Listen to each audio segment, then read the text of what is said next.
All right, let us move on now to last but definitely not least, Antonio Merino from Latin America Caribbean Alliance of YMCAs. Thanks, Antonio.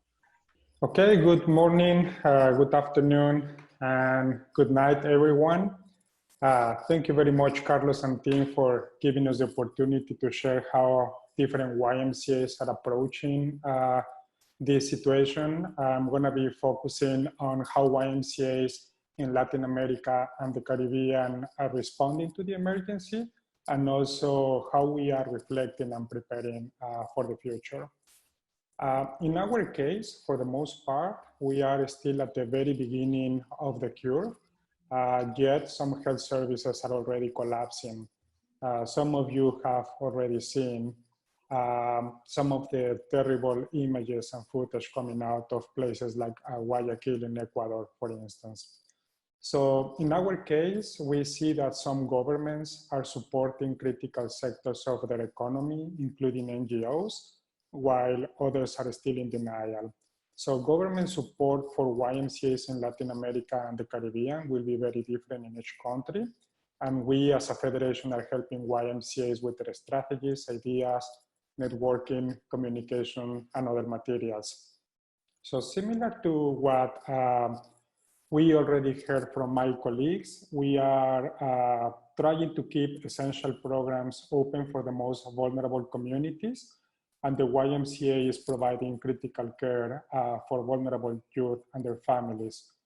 Some of our programs are still open, such as shelters for street children, immigrant services, prevention of sexual exploitation and abuse, juvenile justice, among many others.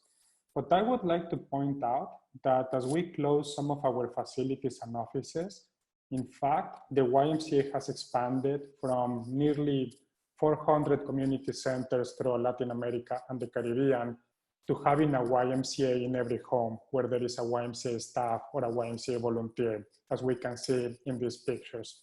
And I want to acknowledge all of them and thank them for the work they are doing to keeping our mission alive during this critical time. Because thanks to all of them, we continue to be on the move.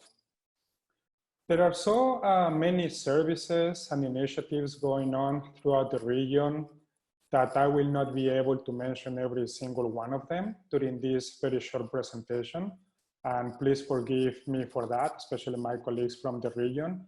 But I want to highlight that all of our actions and initiatives are aligned with the Global Humanitarian Response Plan of the United Nations Coordinated Appeal, which focuses on containing the spread of the virus, decreasing the deterioration of human assets and rights, and protecting, assisting, and advocating for the most vulnerable communities. So looking at that global initiative, we have also grouped some of our initiatives around these critical actions. So we are making significant efforts to support each other in the region and keeping people connected. And when it comes to the programmatic approach, we are centering around 3 priorities, which are food security, economic support, and community health. And let me share a few examples with you.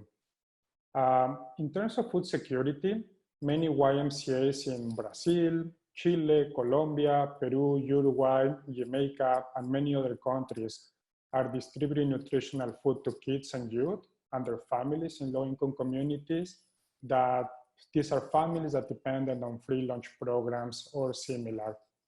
For instance, the YMCA Peru's entrepreneurship program for transgender men and women is ensuring access to food and other basic services. Trans men and women have been traditionally excluded and underserved in Peru and many other countries throughout the region. And our program participants depend on their daily income to feed themselves or pay the rent. So the YMCA focuses on ensuring food security to avoid hunger during the lockdown. When it comes to economic support, YMCAs are also granting small stipends and solidarity loans to families at risk of hunger or eviction. One example I would like to share today is the existing program that supports victims of sexual exploitation and abuse in Bogota, Colombia. With the lockdown, program participants lost their income and were at high risk of hunger and eviction. So several families were ending up on the streets or public parks of Bogota City. So the YMCA rapidly began negotiating with the landlords and granting subsidies or small loans to help pay for the rentals, allowing people to return to their homes and avoiding more evictions. When it comes to community health, several YMCAs are also helping families manage isolation through various programs that support the physical, mental, and spiritual health of our program participants and the community at large.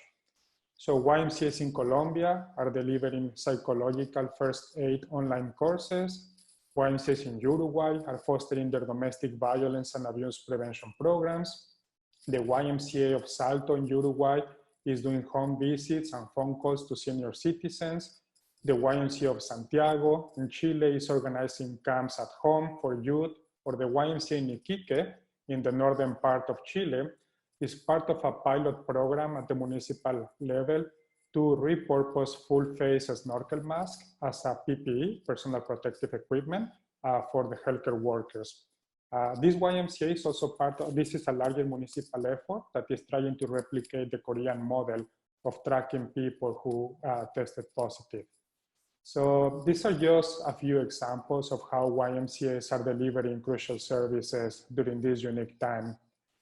I also wanted to do a quick commercial, but to keep our members connected and support our advocacy and fundraising efforts, we are creating a series of podcasts that we believe are as impactful as high-resolution photos, videos, or TV spots.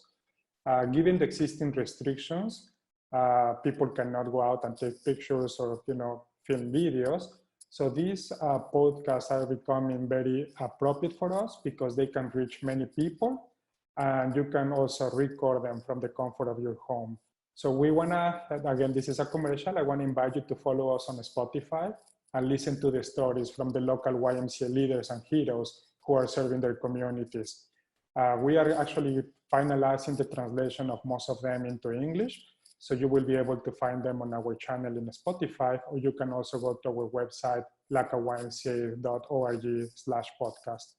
I'm very confident that you will feel very proud of the work being done by many of our local Y leaders and colleagues in the field, as I am today. To finalize my presentation, and I know we will have an opportunity to spend more time on this later on during this panel conversation, but I wanted to give you a hint that YMCAs are also preparing to transition from emergency response to long-term recovery in areas such as education, economic inclusion, and health, where we see there is going to be a huge increase in demand for our services. We also, similar to what Denise, Kevin, and others said, we also understand that the YMCA will look very different, or we will have to look very different after this, and we are reflecting on it. So thank you very much for the opportunity to give you a quick overview of what is happening in the region, and I look forward to the conversation. Antonio, thanks very much. Great presentation. And you are early in the curve. I hope that you stay early. I hope that you don't have to face what many of the countries are facing, but you are so prepared. And thank you for showing us a lot of the on-the-ground work. And I'll definitely be visiting that site as well. That's Spotify. Excellent.